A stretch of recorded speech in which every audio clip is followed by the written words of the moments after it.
Welcome to Madlik. My name is Geoffrey Stern, and at Madlik we like to light a spark or shed some light on a Jewish text or tradition. This week I am joined by Rabbi Adam Mintz on Clubhouse, recorded live on Thursday nights, and we are discussing Parshat Vayeshev, the story of Joseph and the patriarchal origins of the exile in Egypt, and we notice that it's interrupted by a tale of the story of Tamar and the matriarchal origins of redemption through the Davidic bloodline. So we're going to do what we always do at Madlik and read the Torah through a totally new lens. So put on a new, fresh pair of glasses, sit back, and let us hear the story of Genesis as her story.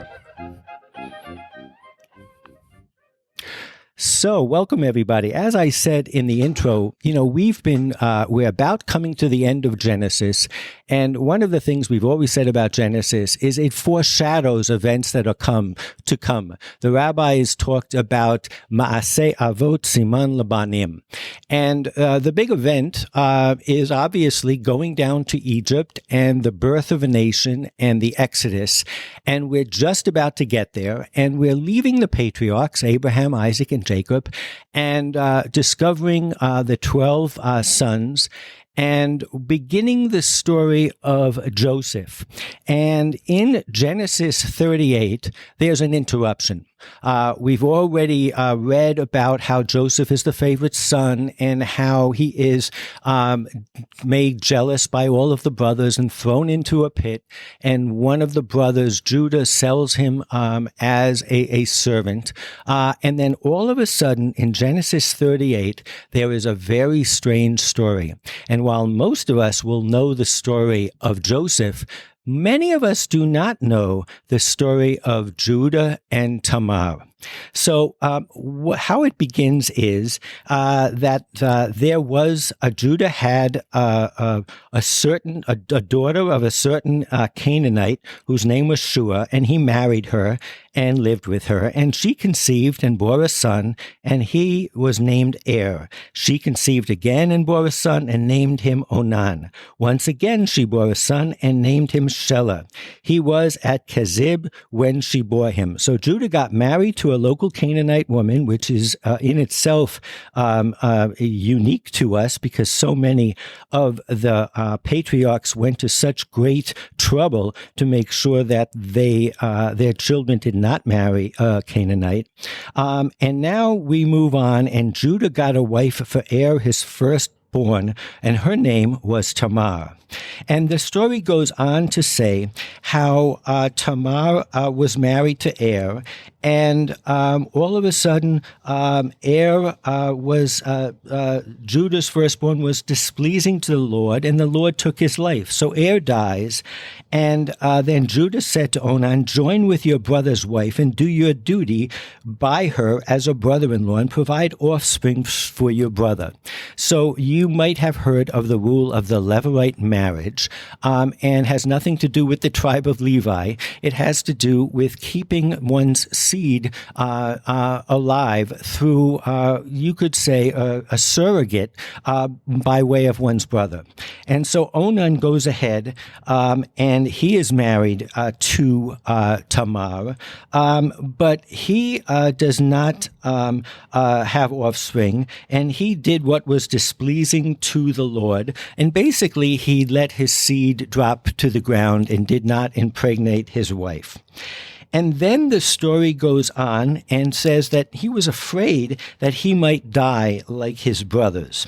So Tamar went back to her father's house, and a long time afterward, Shua's daughter, the wife of Judah, died. So now Judah is a widower, and Tamar is not married. When this period of mourning was over, Judah went up to Timnah to his sheep shears, together with his friend Hira the Adramite. And Tamar was told, "Your father-in-law is coming up to Timnah for sheep shearing." So She took off her widow's garb, covered her face with a veil, and, wrapping herself up, sat down at the entrance of Enaim, which is on the road to Timnah. For she saw that Shelah was grown up, yet she had not been given to him as a wife. When Judah saw her, he took her for a harlot, a prostitute, for she had covered her face.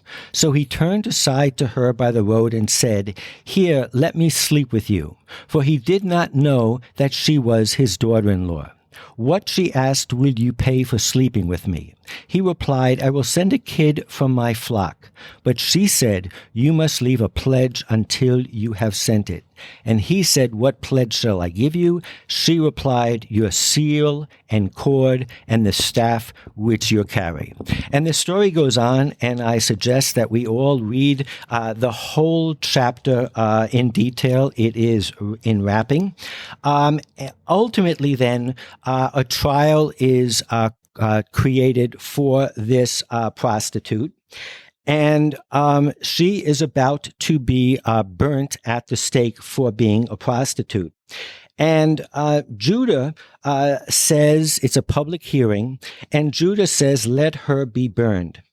As she was being brought out, she sent this message to her father-in-law: "I am with child by the man to whom these belong." And she added, "Examine these, whose seal and cord and staff are these."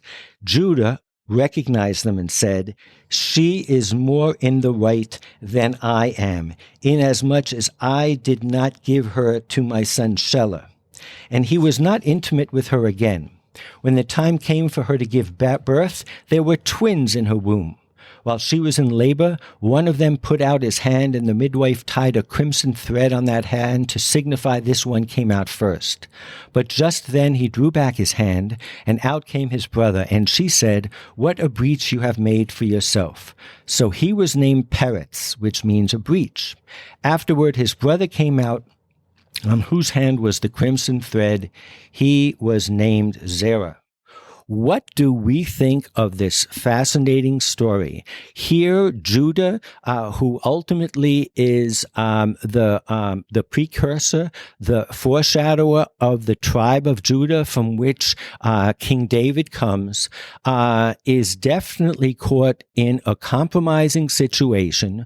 And as we have seen so many times in Genesis, the punchline many times comes at the end, especially with the genealogy. And here we cannot but remember that Peretz, the child that was born, was directly related to Boaz, who was the father of King David.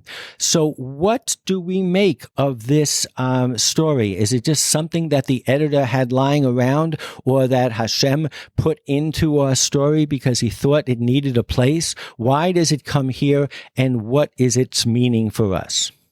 And that is the idea that in Genesis generally, firstborn is never the one who is victorious. Ishmael loses out to Isaac. Esau loses out to Jacob. And Judah and Reuven, who's the firstborn of Jacob, also loses out to Judah and to Joseph. And here, Zerah, who is born first, he's second to Peretz, and that I think is really very, very interesting. And it goes to show that the book of Genesis is not a book about what's coming to you, that you deserve it. You have to earn it, and that's why Peretz pushes through. He's not really the oldest, but he pushes through. And because he pushes through, that's why he is the one who is the ancestor of the Messiah. And I think that's a very important lesson, the lesson of pushing through. It's not what you deserve. Peretz should have been second because Zerach had the one who the red thread was around his hand, but Peretz pushed through. That's the right personality trait for the Messiah. So I totally agree with you, but I think that one has to go back and cannot ignore the story behind it, meaning to say that it's not simply parrots. There's context here. And Charles, do you have something to add to that? Well, I was going to talk more about the story as it relates to Judah. Okay. Because, I mean, in some respects, last week we were talking about Yaakov and how he gets the name Yisrael and what it means to struggle with God, and how the people of Israel bear that name and what that namesake means for us. And obviously Yehuda is also the namesake for the Jewish people, and that we are Yehudim from Yehuda. And I guess I've always thought about this story as and Yehuda's story as just being a model for tshuva. But Judah was instrumental in the Yosef story. In the Yosef story, that is correct. So, right. Okay. So this is kind of his tshuva story, or this is his story, which I've always thought is a model for tshuva. And again, I'm not sure of the linkage, but it also kind of reminds me a little bit about, the Aharon story, where, he's kind of the leader, and I'm jumping around a little bit, obviously, but he's sort of the leader of the sin of the golden calf. But then, of course, he's all the Kohanim come from Aaron, which are of a sort of an elevated class within the Jewish people. So again, we throughout Torah we have these models of people who are fallible, but ultimately serve as models for tshuva for the Jewish people, because they're not perfect, but nonetheless they have their legacy lives on, and that makes them, I think, more relatable. So Charles, you're more interested in the Judah piece of it, and actually for you the most two important words in this story are tzadka minen, means you're more righteous than I am. That's an admission on Judah's part. It's actually the first time in the Torah that we have an admission of wrongdoing. Adam and Eve, when they eat from the fruit, they don't admit to doing wrong. But Judah admits to doing wrong. And that's the first example of what you call tshuva, of repentance. And that's why this story is so important. So that's good. And maybe, Charles, just to connect your point and my point, maybe the idea is that because Judah is the first one to repent, therefore he is the one who's worthy to have the Messiah come from his seed, and that's why the Messiah comes from Peretz. How about that? I think that's great. So, and I think that there are midrashim that focus on the fact that Judah started to apologize and to do tshuva, as Charles said, and he even then started to talk about what he did to Joseph in terms of selling him, and then Reuven in the midrash pipes in too. So this becomes almost a tshuva fest on the side of the men. But I want to focus on another word, which is mimeni. And I want to focus a little bit on Tamar. Rashi says as follows: mimeni, from me is she with child. Our rabbis of blessed memory explain this to mean that a bat kol came forth and said the word mimeni. From me and by my agency have these things happened, because she proved herself a modest woman while in her father's house. I have ordained that kings shall be descended from her, and I have already ordained that I will raise up kings in Israel from the tribe of Judah. So I think that what we're all kind of agreeing upon is that, number one, you can't ignore the fact that this is the genesis, if you will excuse the pun, of the Davidic line, of the redemption of the Jewish people. And by saying Peretz, that makes it very clear. And that there are at least three parties that we have identified so far. We've talked in terms of Peretz himself, even as an infant, where he did the paritzah, he did what was necessary. He took the act into his own hands. Then we have the father, who is Judah, who, even though he fails, he recognizes his failure, his sin, and he does tshuva. And now I would like to start focusing a little bit on Tamar, the mimeni, that she is more righteous than I. And I think as we come to the end of Genesis and we segue into Exodus, which is the story of the birth of the Jewish people, I think we would be remiss if we didn't use this as an opportunity to look backwards at all of the narratives and stories that we've read. And maybe now, as you say, Rabbi, it's the first time that a patriarch has asked for forgiveness. I would argue it's also the first time that a patriarch has recognized his better half, his wife, has recognized the actions, the ability of the female to mold the forward motion of history. And I think if we take this moment for a second and grab it and we start looking back through all of the stories that we've read, we will see them in an entirely new light. And in fact, there's two books that come to mind. One is a popular book called The Harlot by the Side of the Road by Jonathan Kirsch. And obviously the title comes exactly from the story of Tamar. And he details throughout the Bible all the stories that we might not hear in Hebrew school, where women play critical roles. And the book is the Book of J by Harold Bloom. Now, Harold Bloom is a literary critic. He doesn't claim to be a biblical scholar. But what he says, and of course he looks at it through the world of scholarship that believes that the Torah was written from different documents and put together. I think we can ignore that for a second. But what he sees is throughout Genesis a female voice. And he sees this as the pinnacle of a theme that we might have been missing till now. So, for instance, if we go back and we look at Genesis 27, when Rebekah said to her son Jacob, I overheard your father speaking to your brother Esau, saying, bring me some game. Remember that story where Rebekah goes ahead and convinces Jacob to cover himself in fleece and to fleece his father, so to speak, and to steal the birthright. What I had never recognized till now was how she ends it. And she says, Jacob says, if my father touches me, I shall appear to him as a trickster and bring upon myself a curse, not a blessing.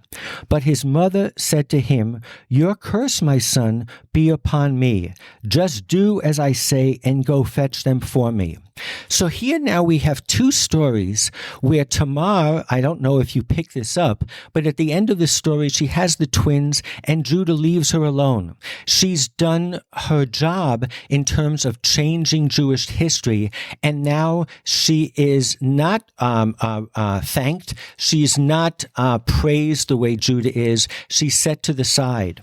Here too with Rebekah, and I think we're going to find a theme, that these women who go ahead and change the destiny of our people and of our narratives ultimately say, and if I suffer, I suffer. Do you think that there's any merit to this theme? Or am I bringing up any thoughts that resonate with anybody here?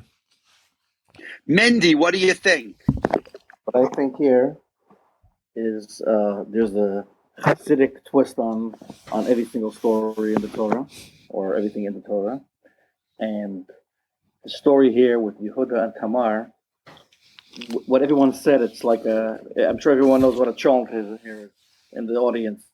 So it's like a mixture, because basically, if he did the wrong thing or the right thing, obviously he went to the side of the road to meet this lady here. But the deep explanation is that he knew that from him and through Tamar, that's where Mashiach and that's where King David is going to come. and it wasn't like a mistake, something obligation that he had to do. Just like parrots, he had to jump in and do the wrong thing. You have to, sometimes you have to be assertive, or sometimes you got to go ahead to get to the goal, and sometimes you got to go with the good, bad, and the ugly in order to reach our goal. So this is basically what happened. And also, similarly speaking, in our last scandal with Yosef and Potiphar, also, it looked like something bad was going on, but that was the ultimate way how the Jewish people were ended up in Egypt, because that was the route they had to take in order to get to Israel eventually. I hope it makes sense.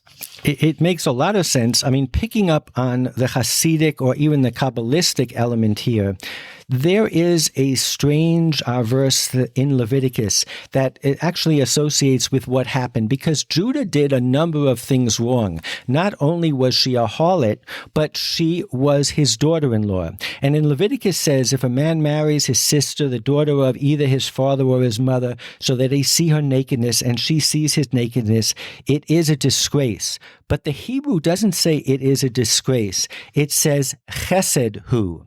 And the interpretation is this amazing phrase that says olam al chesed yibaneh, that the world is built on this chesed.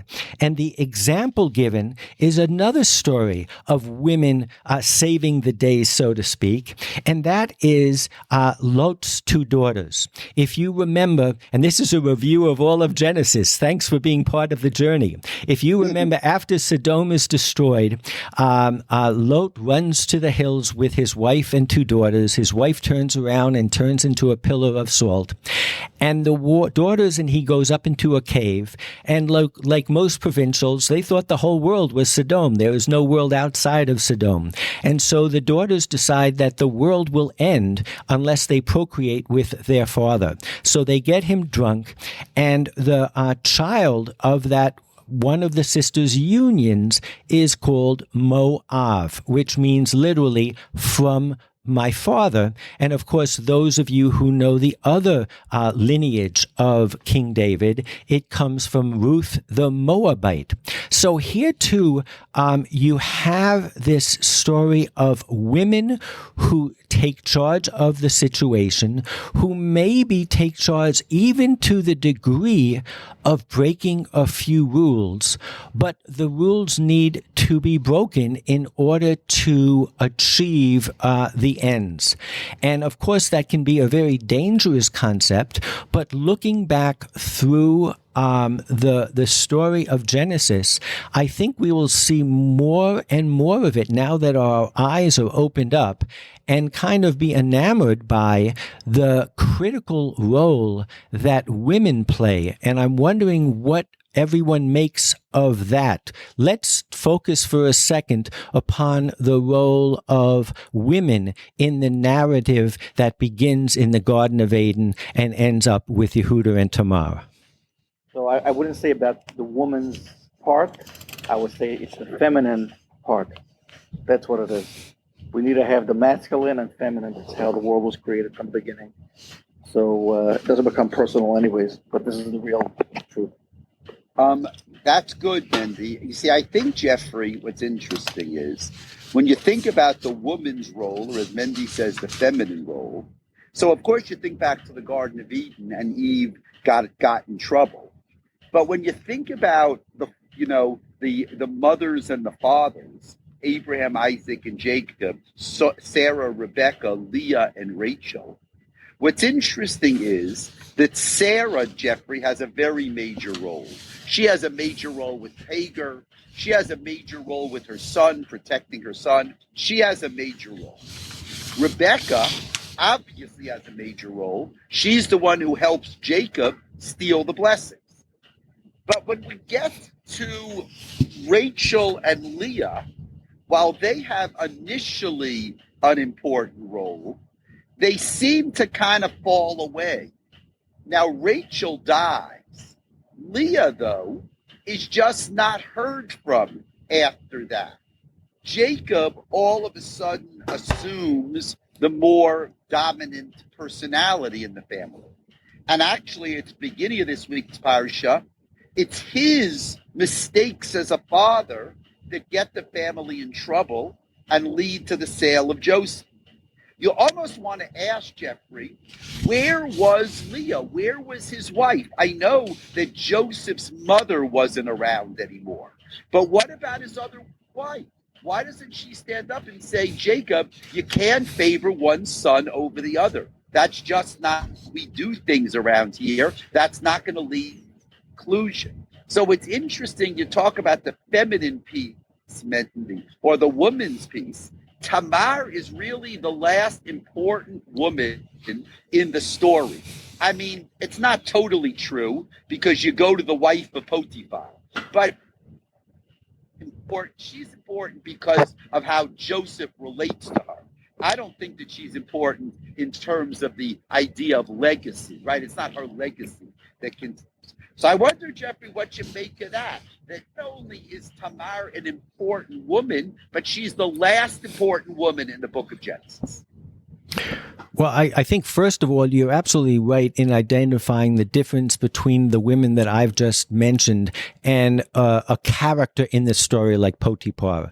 The women that we've been talking about that start with Eve and end with Tamar are women that have changed the course of biblical history, so to speak, have changed the narrative. They've made decisions, whether it was Sarah who said to Abraham, send out your son Ishmael.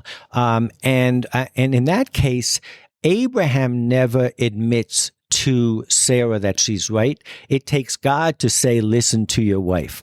But so getting back to your point of Rachel and Leah and why they don't play a more important role, I don't really have an answer to that.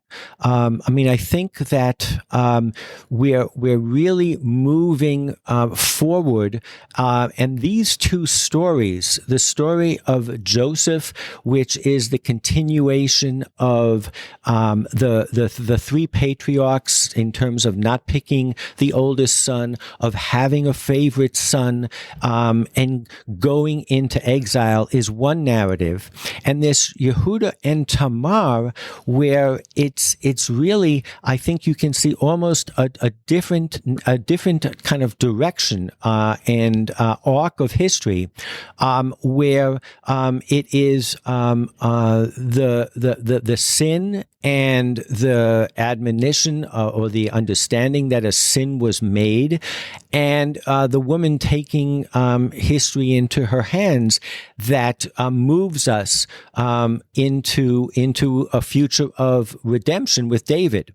So it is kind of fascinating, but I don't pretend to say I have an answer why Leah and Rachel don't play a more important part. I mean, I think Rachel got neutered a little bit because she lied to her father, stole the idols, and that's why she's buried, and she becomes another type of icon for those who live forever in exile. But Leah, you're right, she disappears from the story. I mean, Rachel dies, so I think she gets neutered a little bit, and then she dies. So she's not a fit figure. But I don't know the answer to this, because I think this is something that that is a question. What happens to Leah? Geoffrey, I think as we come to 9:30, I think what we've seen in this story is something very interesting, and it really is food for thought.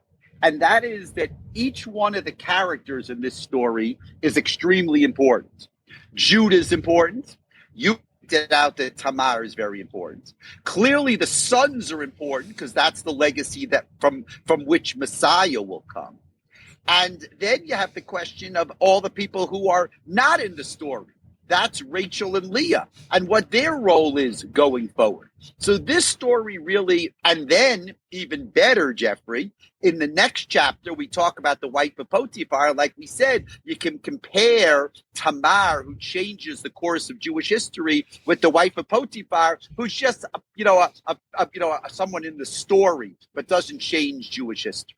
So I think when we think about this story, we think about the parsha. There are the characters here are really, really, literally pregnant with meaning and interpretation. And I want to thank everybody for joining us tonight on Thanksgiving. Happy Thanksgiving. Shabbat Shalom. Happy Hanukkah, everybody. Hanukkah begins on Sunday night. And we look forward next Thursday night to continuing the story of Joseph. I will be in Dubai, but we will continue. I will be participating from Dubai and Geoffrey from home. And we will be continuing in the story of Joseph and his brothers. So happy Thanksgiving. Shabbat Shalom, everybody. Shabbat Shalom. Shabbat Shalom to you, Rabbi. And I've been requested that we keep the line open in case anybody wants to have to jump in and discuss anything further. I will say that the big takeaway for me this week, and I read this book by Harold Bloom, who literally says if you read the book of Genesis and you think in terms of, we always talk about Shivim Panim LeTorah, that there are 70 different faces to the Torah. Well, certainly one of those faces would let us consider what would happen if this was written, the whole book of Genesis was written from the perspective of a woman. And I think to me, the punchline, after going backwards from Tamar to Sarah to Rebecca to all that, and then I end up back at the Garden of Eden in Genesis. And if you notice, and this I noticed for the first time, after the sin of the eating of the apple, and true to form, just like Tamar ended up being punished, and just like Rebecca said, if anyone gets punished, it's me, Eve gets punished. But after that, it says, and to dust shall you return. And then it says, the man named his wife Eve because she was mother of all the living. And it just kind of brought home to me that from the perspective of looking at all of these stories from a woman's point of view, who maybe has been marginalized and has to work in the background, and maybe we can enlarge the picture. It doesn't have to be a woman. It can be an other. It can be someone outside of what today is very fashionable to call the patriarchy. But it really changes all of these stories. So I am thankful for that. I'm thankful for all of you studying Torah every week. And now if anyone wants to come up, raise your hand and discuss any of this further, we'll leave the mic open. Otherwise, we will see you all next week at 7 o'clock. Is it 7 o'clock or no? It's 8 o'clock. 8 o'clock. We'll talk about when to do it. You got it, Michael. Welcome to the Bima. Thank you. Happy Thanksgiving. I think it's important for me. I love that we have this extra time just to say how I feel when I leave this discussion. And today I feel so much better because I feel that there was so much dysfunction and so much agendas and men and women and mothers and fathers and children all doing things. I call them mistaken ways. I don't call it sins, but mistakes that have a.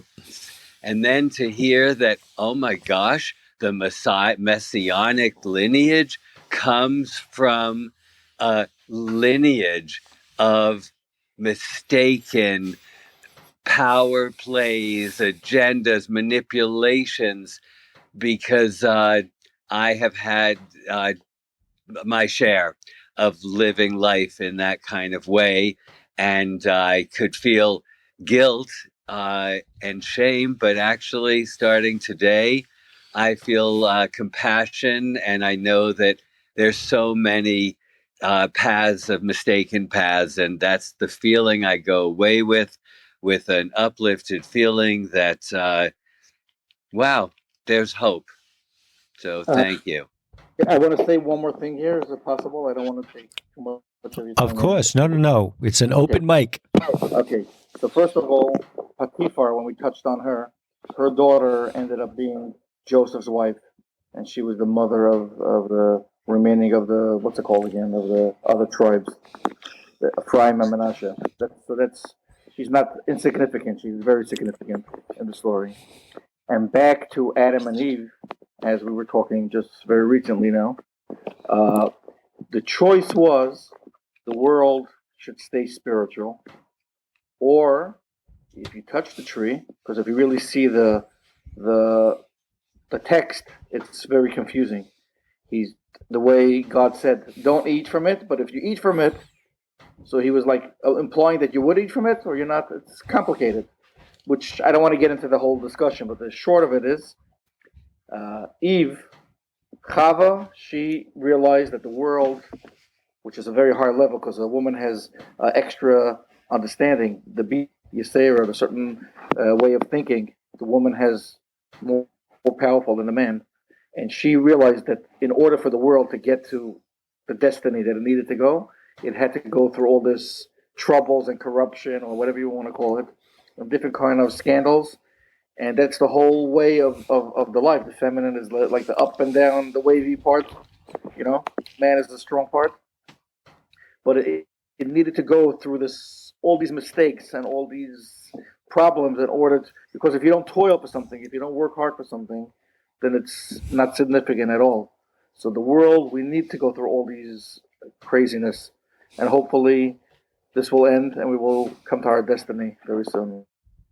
Thank you so much, Mendy. I just want to pick up on what you were saying, Michael, about this sense that there's so many crooked paths that lead to redemption, and you can call it the Messiah, you can call it salvation, but that clearly is the story here. And the phrase that I mentioned before, chesed, olam al chesed yibaneh, that the world is built on chesed, we Jews don't normally translate the word chesed as grace, because somehow or other when we split, when we had a divorce with Christianity, they took the grace word and we got the Old Testament God of justice. But my Rabbi Shai Held is right now writing a book and he's reclaiming chesed.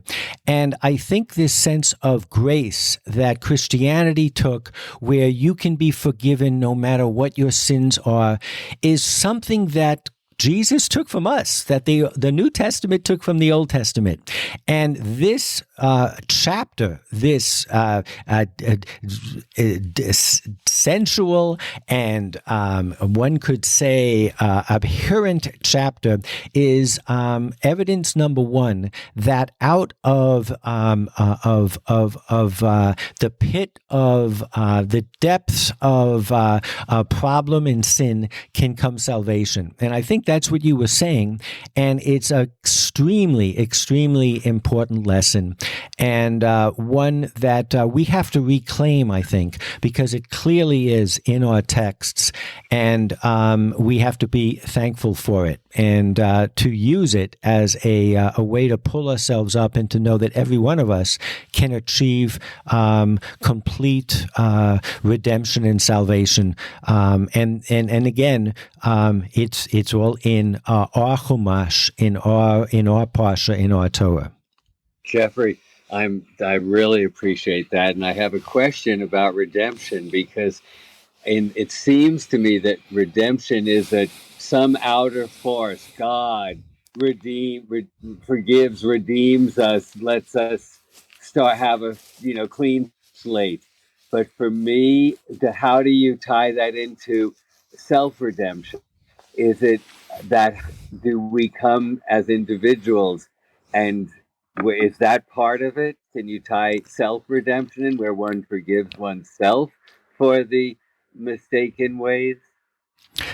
Again, I think that in the divorce with Christianity, we got national redemption and they took personal redemption, but personal redemption is so much part of Judaism. We talk about Yetziat Mitzrayim, leaving Mitzrayim as a country and becoming a nation, and then we call Min HaMetza Karati Ka, that I call God from the narrow place, and that's the personal redemption. So I think that Judaism has always belonged very strong about the personal redemption. And the most wonderful the story that I've ever heard is, I think Maimonides says, when we prepare for the high holidays, and we're all being judged, not as a nation, but as a world, and the scales are teetering on either side, each one of us has to feel that our personal redemption, our personal tshuva can move the scale in one direction or the other. So he brilliantly ties personal redemption to the larger redemption of the world. But I totally think that it all starts with me and with you and with each one of us. Thank you. Very, very appreciated. Okay, Shabbat Shalom and Thanksgiving Hodu Lashem Ki Tov to you all.